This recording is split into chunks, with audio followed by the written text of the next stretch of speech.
Hello, researchers and writers in English 1102. Greetings from your professor, Professor Edelman. I'm just checking in. We're a little past midterm and you have been working very hard.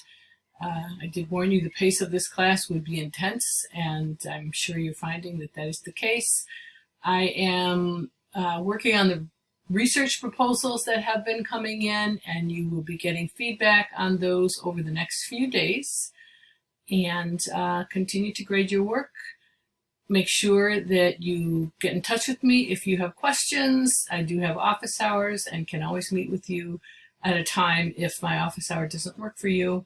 But just checking in, saying hi, hang in there. I'm enjoying seeing your projects develop and your ideas coming together for what you're going to do to finish this research project.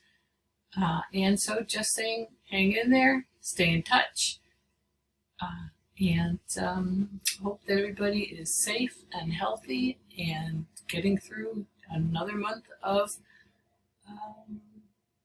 sheltering in place and starting to open up and go out into the world, but staying safe. Hope to read more of your work and hope you're all well.